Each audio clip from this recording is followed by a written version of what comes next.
ഈശോയോട് നമുക്ക് ഹൃദയത്തിൽ നന്ദി പറയാം. ദൈവപിതാവിനാൽ ആകർഷിക്കപ്പെട്ടിട്ട് പരിശുദ്ധ ദൈവമാതാവ് ജീവനോടെ പ്രത്യക്ഷയായ ഈ അൾത്താരയിൽ ഈ സമയം നമ്മളെ ഒരുമിച്ച് കൂട്ടിയ ദൈവപിതാവിൻ്റെ സ്നേഹത്തിന് നമുക്ക് ഹൃദയത്തിൽ നന്ദി പറയാം.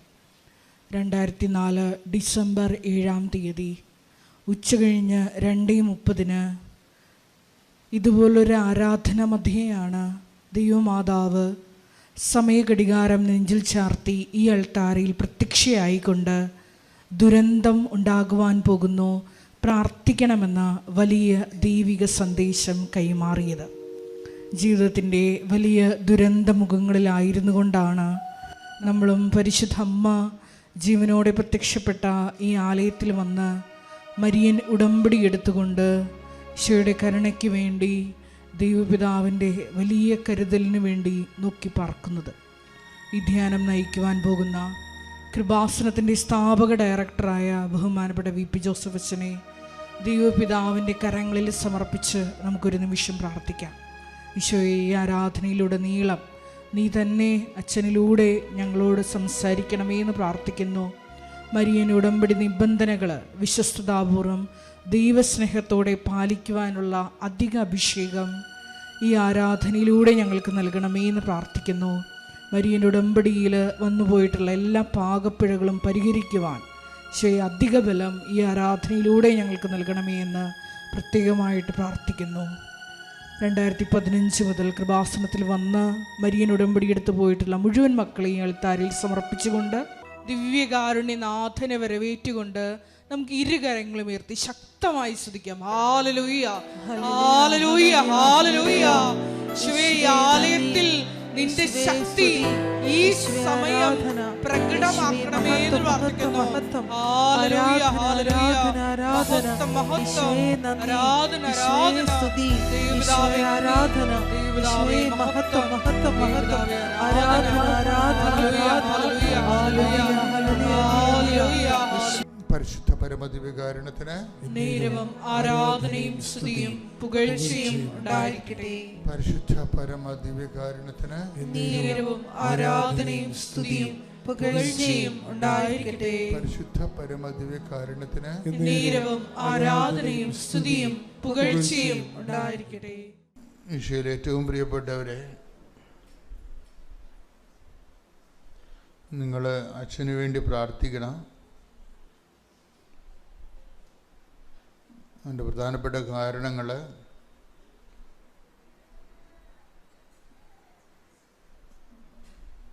നമ്മളിൽ പലർക്കുമുള്ളത് പലതരത്തിലുള്ള ജീവിത പ്രശ്നങ്ങളും പ്രയാസങ്ങളൊക്കെയാണ്.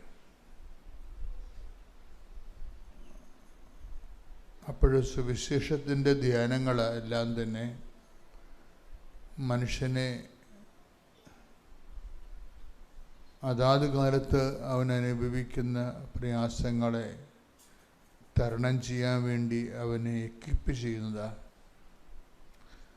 അതിന് ദൈവം തന്നെ നമുക്ക് സന്ദേശം തരണം. നിങ്ങൾ പ്രാർത്ഥിക്കുമ്പോൾ തീർച്ചയായിട്ടും അച്ഛനെ കർത്താവ് ഈ ശുശ്രൂഷയെ പൂർണ്ണമായി ഏറ്റെടുക്കും.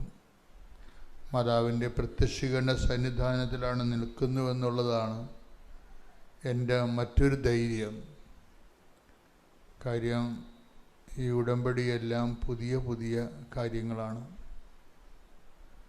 ഓരോ ദിവസവും ദൈവാനുഭവത്തിൻ്റെ പുതിയ പാഠങ്ങൾ, അധ്യായങ്ങൾ മനുഷ്യരെ പറയുമ്പോൾ നമ്മൾ കണ്ണു നിറഞ്ഞു പോകും. ഞങ്ങൾ ഇങ്ങനെ ഒരു യോഗങ്ങളെല്ലാം കൂടി, മീറ്റിംഗ് കൂടി, നമുക്ക് ഉടമ്പടി പോലൊരു സംഭവം ചെയ്യണം, ആൾക്കാരെ കൊണ്ട് ഇങ്ങനെയൊക്കെ സാക്ഷ്യം പറയിപ്പിക്കണം, അത് യൂട്യൂബിൽ ഇങ്ങനെ അപ്പ് ചെയ്യണം.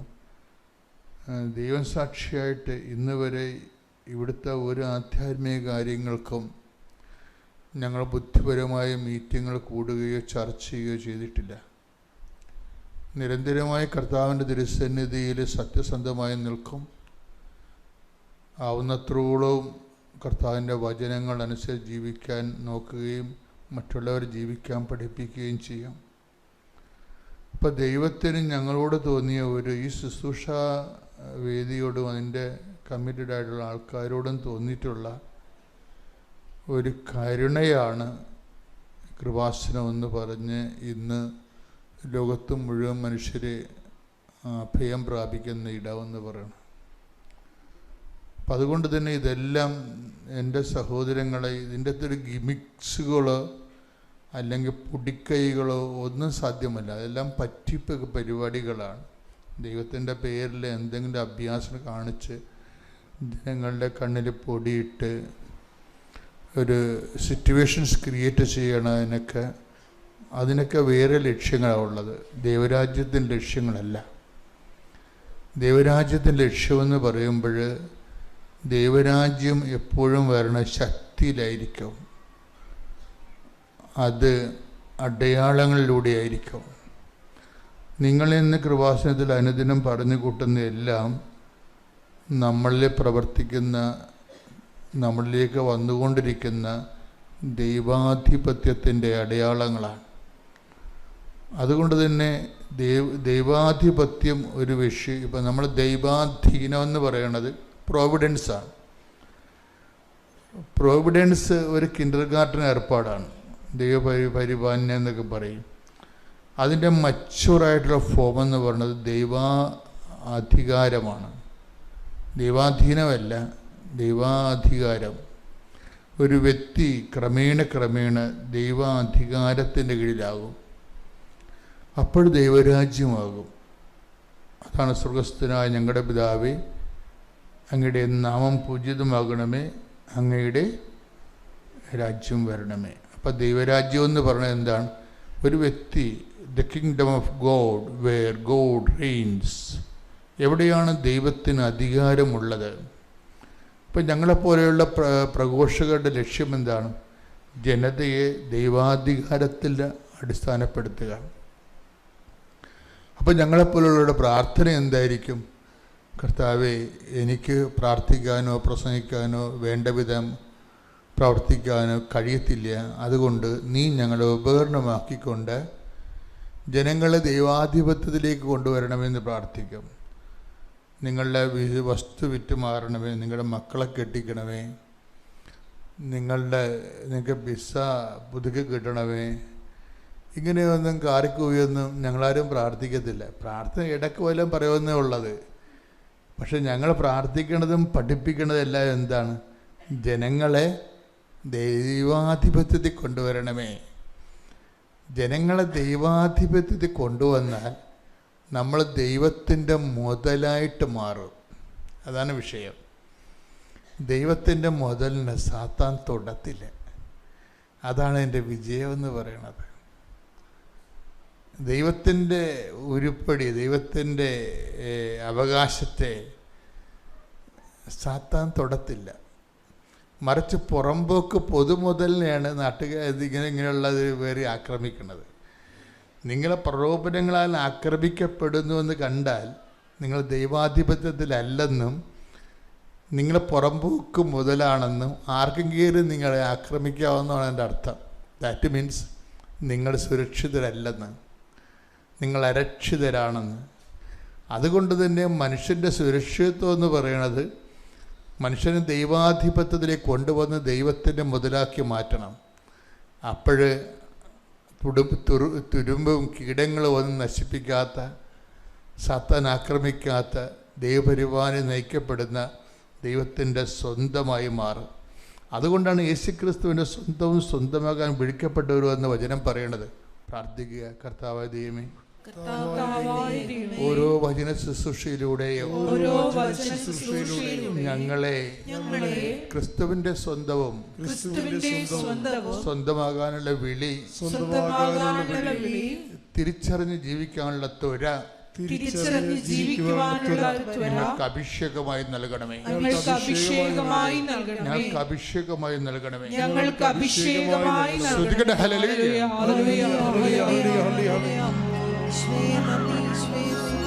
ആദ്യമായി തന്നെ ഈ പരിശുദ്ധ അമ്മ പ്രത്യക്ഷപ്പെട്ട ഈ ബലിവേദിയിൽ വന്ന് എനിക്ക് സാക്ഷ്യം പറയാൻ അനുഗ്രഹം തന്ന ദൈവമാതാവിനും ഈശോയ്ക്കും ഒരുപാട് നന്ദി. എൻ്റെ പേര് പ്രജീത ജോയി. ഞാൻ UK നിന്ന് വരുന്നു. ഞാൻ ആദ്യമായി ഓൺലൈൻ സാക്ഷ്യ ഉടമ്പടി എടുത്തത് 2025 ഫെബ്രുവരി 13 അതെടുക്കാനുള്ള കാരണം എൻ്റെ അമ്മ എന്നോടൊരു ഈ കൃപാസനത്തെ പറ്റി എൻ്റെ മമ്മി വഴിയാണ് ഞാൻ അറിഞ്ഞത്. പക്ഷേ മമ്മി അപ്പോൾ പറയുമ്പോഴും ഞാൻ കൂടെ പ്രാർത്ഥിക്കാനും കേൾക്കാനും ഒക്കെ നിന്നിട്ടുണ്ട്. പക്ഷേ ഇതിൻ്റെ ആ പ്രാർത്ഥനയുടെ ആഴത്തെക്കുറിച്ച് എനിക്ക് അറിയത്തില്ലായിരുന്നു. അത് കഴിഞ്ഞ് ഞാൻ കല്യാണം കഴിഞ്ഞ് ഹസ്ബൻഡിൻ്റെ കൂടെ UK പോയി. കുഞ്ഞിന് 1 വയസ്സായപ്പോൾ ഇവിടെ നിർത്തിയിട്ടാണ് ഞാൻ പോയത്. അപ്പോൾ അവിടെ ചെന്നപ്പോൾ എനിക്ക് വളരെ മനപ്രയാസം ഉണ്ടായി. കാരണം ഇവളെ 1 വയസ്സായപ്പോൾ ഇട്ടിട്ട് പോയതിൻ്റെയും പിന്നെ ഒരുപാട് അവിടെ ചെന്നിട്ട് ജോബൊന്നും സെറ്റ് ആവാത്തതിൻ്റെ ഒരുപാട് ഇഷ്യൂസും അങ്ങനെ ആയപ്പം എനിക്കെന്തോ എൻ്റെ മനസ്സിൽ തോന്നി മമ്മി പറഞ്ഞ കൃപാസനത്തെ പറ്റി. അങ്ങനെ ഞാൻ യൂട്യൂബിൽ സാക്ഷ്യങ്ങളൊക്കെ കേൾക്കാൻ തുടങ്ങി. അങ്ങനെ ഞാൻ ഫെബ്രുവരി 13 ഞാൻ ഉടമ്പടി എടുത്തു ഓൺലൈനിൽ. അങ്ങനെ പ്രാർത്ഥിച്ചതിൻ്റെ ഫലമായിട്ട് എനിക്ക് എന്തൊക്കെയോ ഒരു ആത്മശക്തി വന്നു തുടങ്ങി.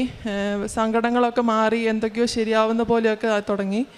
അത് കഴിഞ്ഞ് പിന്നീടുള്ളതെന്ന് വെച്ചിട്ടുണ്ടെങ്കിൽ എൻ്റെ ഹസ്ബൻഡ് ഡ്രൈവിംഗ് ലൈസൻസിന് അവിടെ ഭയങ്കര പാടാണ് UK കിട്ടാൻ. ഇവിടെ ഇന്ത്യയിൽ ഹെവി ഡ്രൈവിംഗ് ലൈസൻസ് ഉണ്ടെന്ന് പറഞ്ഞാൽ പോലും അവിടുത്തെ ടെസ്റ്റ് ഭയങ്കര ഇതായിരുന്നു. അങ്ങനെ 3-4 തവണ നോക്കിയിട്ടും ഡ്രൈവിംഗ് ലൈസൻസ് പാസ്സായില്ല. അങ്ങനെ ഞാൻ മമ്മി എനിക്ക് പോയപ്പം ഉടമ്പടി ഉപ്പും ഒരു കാശ് രൂപം തന്നു വിട്ടിട്ടുണ്ടായിരുന്നു. അപ്പം ഞാൻ ആ ഉപ്പ് ഹസ്ബൻഡ് 4ാമത്തെ തവണ ഡ്രൈവിംഗ് ലൈസൻസിന് പോയപ്പോൾ ഞാനത് പ്രാർത്ഥിച്ച് ഞാൻ തിരി കത്തിച്ച് പ്രാർത്ഥിച്ചു. പുള്ളിക്ക് ഉപ്പ് കൊടുത്തു വിട്ടു കാറിൽ.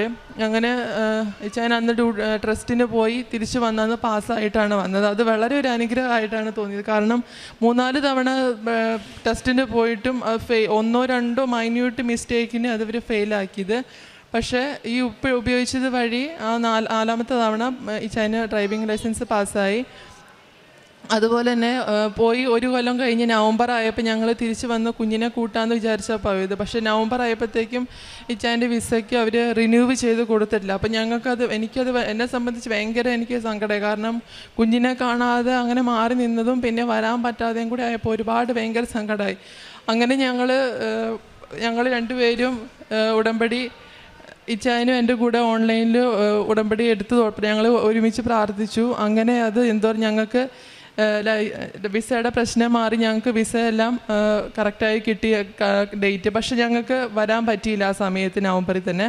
പിന്നെ ആകെ കുറച്ച് സമയമുള്ളൂ. അപ്പം ഞാൻ കരുതി ദൈവം ചിലപ്പോൾ നല്ലതിനായിരിക്കും അത് ഞങ്ങൾക്ക് അന്ന് വരാൻ പറ്റാതിരുന്നെന്ന് വിചാരിച്ചു. കാരണം ഞാൻ എൻ്റെ CBTയും OSCEയും ക്ലിയർ ചെയ്തിട്ടില്ലായിരുന്നു, പരീക്ഷ എഴുതിയിട്ടില്ലായിരുന്നു. അപ്പം ഞാൻ കരുതി എന്നാൽ പിന്നെ കുഞ്ഞ് വരുന്നതിന് മുമ്പ് പരീക്ഷ എഴുതാം, അല്ലെങ്കിൽ അവളെ വെച്ച് എനിക്ക് പഠിക്കലും കുഞ്ഞിനെ നോക്കലും ഭയങ്കര ബുദ്ധിമുട്ടായിരിക്കും. അപ്പം ഞാൻ മാതാവിനോട് പറഞ്ഞു, ഇനി ഞാൻ പോകുന്നുണ്ടെങ്കിൽ എനിക്ക് കുഞ്ഞിനെ കൊണ്ടുവരുന്നുണ്ടെങ്കിൽ അതിന് മുമ്പ് എനിക്ക് പരീക്ഷ എഴുതി എന്നെ ചെയ്യിപ്പിച്ചേ പറ്റൂ. ഞാൻ മാതാവിനോട് കരഞ്ഞ് പ്രാർത്ഥിച്ചു. അങ്ങനെ ഞാൻ എല്ലാ ചൊവ്വാഴ്ചയിലെയും ധ്യാനം ഞാൻ മുടങ്ങാതെ അന്ന് തന്നെ കേൾക്കാനും തുടങ്ങി. സാക്ഷ്യങ്ങളെല്ലാം കേട്ടു തുടങ്ങി. അങ്ങനെ എനിക്ക് ഓരോ സാക്ഷ്യത്തിലൂടെ എനിക്ക് ഒരുപാട് അനുഭവങ്ങളായി. അങ്ങനെ ഞാൻ CBT എക്സാമിന് ഞാൻ പ്രിപ്പയറായി പോയി. എന്നാലും ഞാൻ അത്ര കോൺഫിഡൻസ് അല്ല. എന്നാലും ഞാൻ സാക്ഷ്യത്തിൽ കേട്ട പോലെ ഞാൻ മാതാവിനോട് പറഞ്ഞു, എനിക്കൊരു നീ എന്നെ പാസ്സാക്കുമെന്നാണെങ്കിൽ എനിക്കൊരു തെളിവ് അതിനെ കാണിച്ചു തരണമെന്ന് പറഞ്ഞു. അവിടെ ഞാൻ പോകുന്ന എക്സാം സെൻറ്ററിൽ എനിക്കൊരു ലേഡി ആയിരിക്കണം, അതുപോലെ തന്നെ മാതാവിൻ്റെ കളറിലെ ഡ്രസ്സ് ഇട്ട് ആരെങ്കിലും ആയിരിക്കണം എന്ന് ഞാൻ പ്രാർത്ഥിച്ചു. പക്ഷെ ഞാൻ ഡിസംബറിലായതുകൊണ്ട് ഞങ്ങളുടെ അവിടെ ചെന്നപ്പം ഫസ്റ്റ് ചെന്ന റിസപ്ഷനിലെ ആ പുള്ളിക്കാരി ഒരു റെഡ് ഡ്രസ്സായിട്ട്, കാരണം ക്രിസ്മസ് ആയതുകൊണ്ട് അവിടെ എല്ലാവരും റെഡായിടുന്നു. അപ്പം ഞാൻ കരുതി സാരമില്ല, റെഡാണെങ്കിലും ഒരു ലേഡിയാണല്ലോ, അപ്പം എനിക്ക് ഒരു പകുതി ആശ്വാസമായി. എന്നാൽ ഞാൻ ഉള്ളിലേക്ക് കയറി ചെന്നപ്പം ഞങ്ങളുടെ ചെക്കിങ് ചെയ്യുന്ന ഒരു ലേഡി ഉണ്ടായിരുന്നു. ആ പുള്ളിക്കാരി നല്ല സന്തോഷത്തോടെ നമ്മളോട് സംസാരിക്കുകയും ആ പുള്ളിക്കാരി വെയർ ചെയ്ത ഡ്രസ്സ് എന്ന് പറയുന്നത് ഗ്രേ കളറിലുള്ള കോട്ടായിരുന്നു. അപ്പോഴേ എൻ്റെ കണ്ണ് നിറഞ്ഞു പോയി. ഞാൻ ഒട്ടും പ്രതീക്ഷിച്ചില്ല. എന്നിട്ട് ഞാൻ മമ്മി തന്ന ഉപ്പും ഉപയോഗിച്ചാണ് ഞാൻ പോയിക്കൊണ്ടിരുന്നത്. ആ ഉപ്പ് ഞാൻ പരീക്ഷ ഹോളിൻ്റെ ആ സൈഡിൽ ആരും ചവിട്ടാതെ ഇട്ട് ഞാൻ മാതാവിനോട് പ്രാർത്ഥിച്ച് പരീക്ഷയ്ക്ക് പോയി. അന്ന് ആ പരീക്ഷ എഴുതി പുറത്തിറങ്ങിയപ്പോൾ തന്നെ നമുക്ക് റിസൾട്ട് വരും. അപ്പോൾ അത് ഞാൻ പാസ്സായി. അതെനിക്ക് ഞാൻ ഒരിക്കലും പ്രതീക്ഷിച്ച കാര്യമല്ല. അതുപോലെ തന്നെ പിന്നെ ഞാൻ കരുതി 1 മാസമേ ഉള്ളൂ എനിക്ക്. അപ്പോൾ 1 മാസത്തിനുള്ളിൽ ഞാൻ പരമാവധി OSCE ആണെങ്കിലും ഒരുപാട് പഠിക്കാനുണ്ട്. എന്നാലും എന്നെയും കൊണ്ട് പറ്റുന്ന രീതി ഞാൻ നോക്കി. പക്ഷേ അത് പാസ്സാവുമെന്ന് എനിക്ക് ഒരു വിശ്വാസമില്ലായിരുന്നു. എന്നാലും ഞാനത് എന്നെ കൊണ്ട് പറ്റുന്ന രീതിയിൽ പഠിച്ച് ഞാൻ കരുതി എന്തായാലും എഴുതി നോക്കാമെന്ന് കരുതി മമ്മി തന്ന ആ ഉപ്പ് കൊണ്ട് തന്നെ ഞാൻ പോയി പ്രാർത്ഥിച്ചു, പരീക്ഷ എഴുതി. ഓസ്കി എന്തായാലും എനിക്ക് ക്ലിയർ ചെയ്യാൻ പറ്റി. അങ്ങനെ ഞാൻ ഇപ്പം എനിക്ക് കുഞ്ഞിനെയും കൊണ്ട് ഞങ്ങൾ പിന്നെ ഈ മാർച്ച് 11-നാണ് വന്നത്. 25-ന് ഞങ്ങൾക്ക് കുഞ്ഞിനെയും കൊണ്ട് തിരിച്ചു പോകാൻ പറ്റി. അതുപോലെ പറയാൻ മനസ്സിൽ ഇന്നത് ആഗ്രഹിക്കുമ്പോഴത്തേക്കും പ്രാർത്ഥിക്കുക പോലും വേണ്ട, ഇവൻ ആഗ്രഹിക്കുമ്പോഴത്തേക്കും ദൈവമാതാവ് എനിക്ക് പല കാര്യങ്ങളും അത്ഭുതങ്ങളും എൻ്റെ ലൈഫിൽ എനിക്ക് തന്നിട്ടുണ്ട്. ഒരുപാട് അനുഗ്രഹങ്ങളും ചെറുതും വലുതുമായ ഒരുപാട് അനുഗ്രഹങ്ങൾ എൻ്റെ ജീവിതത്തിൽ എൻ്റെ മാതാവ് തന്നിട്ടുണ്ട്. അതുപോലെ തന്നെ കുഞ്ഞിന് സുഖമില്ലാതെ കടന്നപ്പോഴാണെങ്കിലും ഞാൻ സാക്ഷ്യത്തിൽ പറഞ്ഞത് കേട്ടതനുസരിച്ച് ഞാൻ കുഞ്ഞിനെ സമർപ്പിച്ച് എൻ്റെ നെറ്റിയിൽ ഉപ്പ് അല്ലെങ്കിൽ ഞാൻ ഉപ്പ് വായിൽ വെച്ച് ഞാൻ കഴിച്ചൊക്കെ നിന്നിട്ടുണ്ട്. പക്ഷേ അത് അവളിലും എത്തി, അവൾക്ക് അസുഖം എനിക്ക് മാറിക്കിട്ടി. അങ്ങനെ ഒരുപാട് അനുഗ്രഹങ്ങൾ തന്ന അമ്മ മാതാവിന് നന്ദി പറയുന്നു. അതുപോലെ തന്നെ പ്രേക്ഷിത പ്രവർത്തനം എന്ന് പറഞ്ഞാൽ ഞാൻ ഓൺലൈനിൽ എടുത്തത് കൊണ്ട് എൻ്റെ കയ്യിൽ പത്രങ്ങളോ കാര്യങ്ങളോ ഒന്നും ഇല്ലായിരുന്നു. എങ്കിലും ഞാൻ ഉടമ്പടി സാക്ഷ്യങ്ങളും പിന്നെ ഉടമ്പടി ധ്യാനവും എല്ലാം ഞാൻ ഷെയർ ചെയ്യലും പിന്നെ എൻ്റെ കൂടെ വർക്ക് ചെയ്യുന്നവരോടെല്ലാം ഞാൻ പറഞ്ഞിട്ടുണ്ട്, ഇങ്ങനെ ആലപ്പുഴയിലൊരു കൃപാസനമുണ്ട്, അവിടെ ഇന്ന സാക്ഷ്യങ്ങൾ എനിക്ക് കിട്ടിയ അനുഭവങ്ങൾ ഞാൻ അവരോട് പറഞ്ഞിട്ടുണ്ട്. അതുപോലെ തന്നെ കാരുണ്യ പ്രവർത്തികളായിട്ട് ഞാനിപ്പോൾ ചെന്നപ്പോൾ കെയർ ഹോമിലാണ് വർക്ക് ചെയ്യുന്നത്. അപ്പം ഞാൻ അവരോട് ഇപ്പം നമുക്ക് ഞാൻ അവിടെ ഉള്ളവരെ കാണുന്നത് നമ്മുടെ അപ്പനും അമ്മയെയും പോലെ തന്നെ അവരെ കുളിപ്പിക്കുവാനും എല്ലാം ചെയ്തു കൊടുക്കുവാനും ഭക്ഷണം കൊടുക്കുവാനും എല്ലാം എനിക്ക് നന്നായിട്ട് കഴിയുന്നുണ്ട്. അതുപോലെ തന്നെ കാരുണ്യ പ്രവർത്തികളായിട്ട് ഞങ്ങൾക്ക് അവിടെ ഇങ്ങനെ നമുക്ക് ഇവിടെ ചെയ്യുന്നത് പോലെ ഒരുപാട് നമുക്ക് അവരെ ഇറങ്ങി ചെയ്യാനോ അല്ലെങ്കിൽ ഭക്ഷണം മേടിച്ചു കൊടുക്കാനൊന്നും പറ്റുന്നില്ല. അപ്പം അവിടെ ഞങ്ങൾക്കറിയാം, ഞങ്ങളവിടെ പോകുന്ന ഷോപ്പിൻ്റെ അവിടെ ഒരു ചേട്ടനും ചേച്ചി ഇടയ്ക്ക് ഇരിക്കാറുണ്ട്. അപ്പം ഞങ്ങൾ അവിടെ അവർക്ക് ഇങ്ങനെ ഫുഡൊക്കെ മേടിച്ചു കൊടുക്കും. അതുപോലെ തന്നെ കാരുണ്യ പ്രവൃത്തിയായിട്ട് ഞാൻ മമ്മിക്ക് നാട്ടിലേക്കാണ് പൈസ ഇട്ട് കൊടുക്കുന്നത്. അപ്പം മമ്മി അത് അവിടെ ഇപ്പം വീടിൻ്റെ അടുത്തുള്ള 2-3 പേര് കടപ്പ രോഗികളുണ്ടായിരുന്നു. അപ്പോൾ അവർക്ക് ഡയപ്പർ മേടിക്കാനും ഇതിനും പിന്നെ ഡയാലിസിസ് ഒരു പേഷ്യൻ്റ് ഉണ്ടായിരുന്നു വീടിൻ്റെ അടുത്ത്, അവർക്ക് പൈസയായിട്ടും അവർക്ക് എന്താണോ ആവശ്യം അത് നോക്കി മമ്മി അത് ചെയ്യുകയാണ് ചെയ്തത്. പറയാൻ ഒരുപാടുണ്ടെങ്കിലും ഇപ്പം സമയചുരുക്കത്തിൻ്റെ ഇതുകൊണ്ട് ഞാൻ നിർത്തുന്നു. എൻ്റെ ജീവിതത്തിൽ തന്ന ഒരുപാട് അനുഗ്രഹങ്ങൾക്കും കൃപകൾക്കും അമ്മ മാതാവിന് ഞാൻ നന്ദി പറയുന്നു. അതുകൊണ്ട് ഞാൻ ഇന്ന് വന്ന് തീർത്ഥാടന ഉടമ്പടി എടുത്തിട്ടുണ്ട്. ഇനി എൻ്റെ ലൈഫിൽ എൻ്റെ കുഞ്ഞിനെയും ഞങ്ങളുടെ കുടുംബത്തെയും ഈ ഉടമ്പടിയിലൂടെ പരിശുദ്ധ അമ്മയുടെ കൃപാസനത്തിൻ്റെ സാക്ഷികളായി ഇനിയുള്ള ജീവിതം നടത്തണമേ എന്ന് അമ്മ മാതാവിനോട് പ്രാർത്ഥിക്കുന്നു. അമ്മേ നന്ദി, സ്തുതി. First thing I want to thank you, Mother Mary and Lord Jesus Christ. I have taken a covenant on 22nd January 31st and my name is Priya from Bangalore.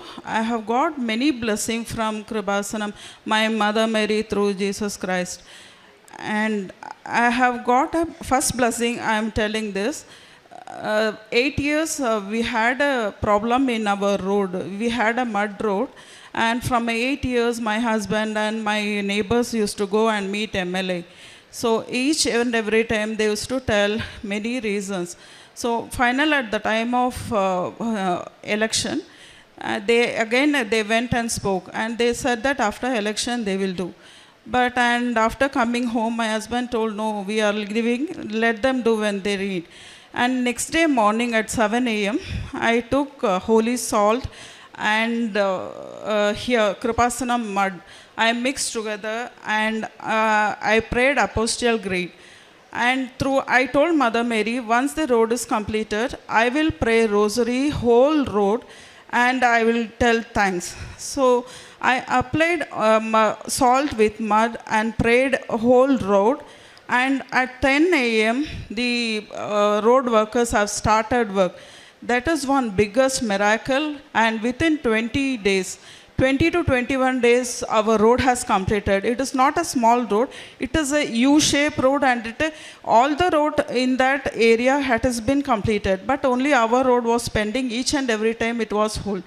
Through this blood salt, holy salt, and mixed with mud, we got biggest blessing. After completed this, I have, as I told, I took rosary, I prayed, I told thanks to Mother Mary. I told thanks many times, and it is a concrete road now.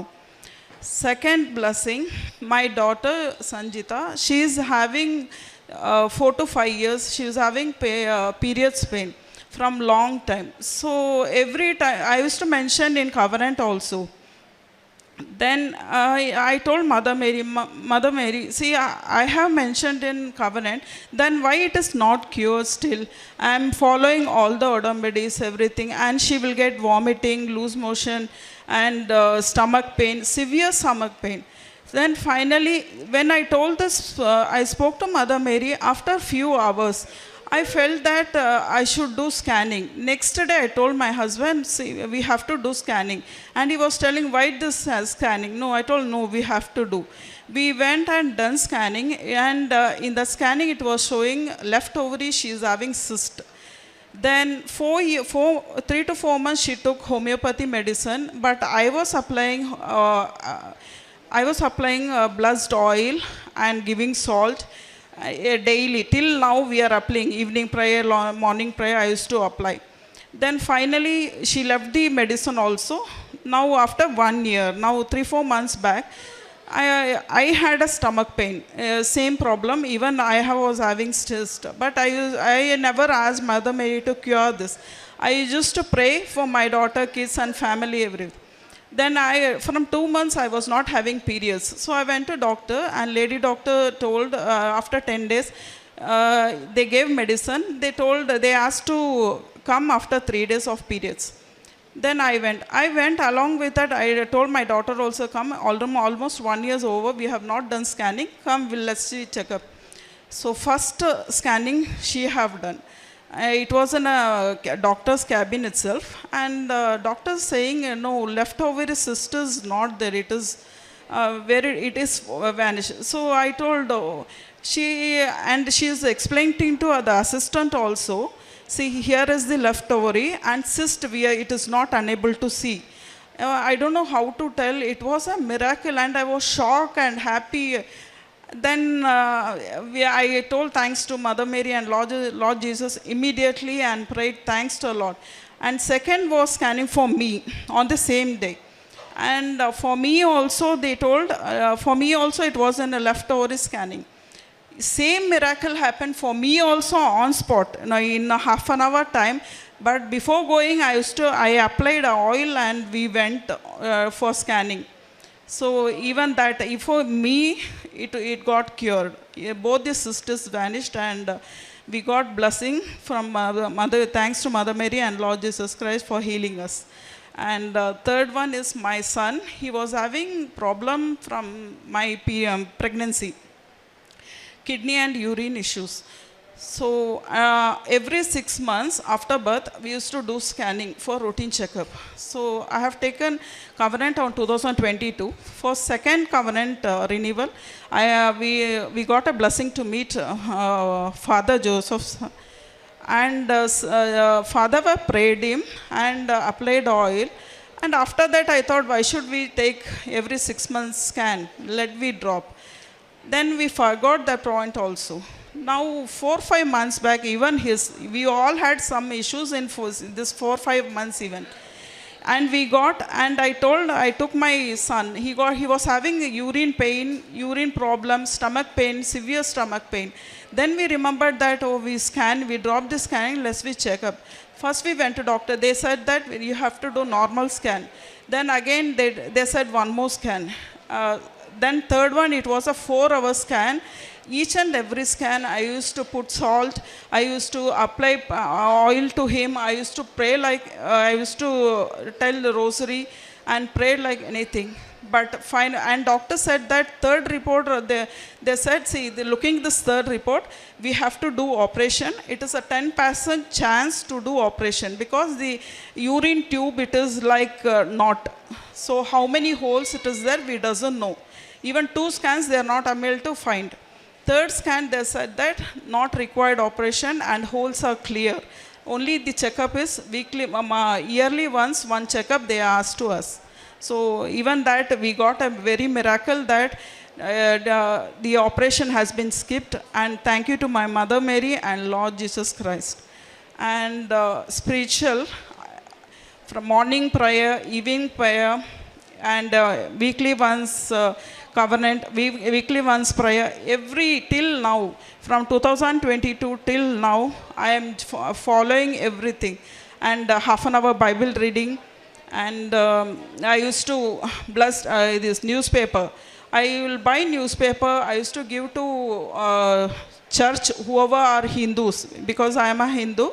And whoever are Hindus or Christians also know, if somebody doesn't know, I will see them, I will distribute. And I used to take the newspaper to railway station in Bangalore, railway station, hospital. I used to distribute the newspaper also. And my friends or family, whoever if they have problem, I used to apply oil. I used to give salt. Even they will get blessing about this. And even some people have come here to take to pray and take Odambadi also. And the missionary, I used to help whatever is possible for me. I used to help, I used to give food, I used to go to meet everyone in charity, and I used to help everyone. So all the process as per Odambadi I used to follow and living till now. And I will be in Odambadi till my death. Thank you.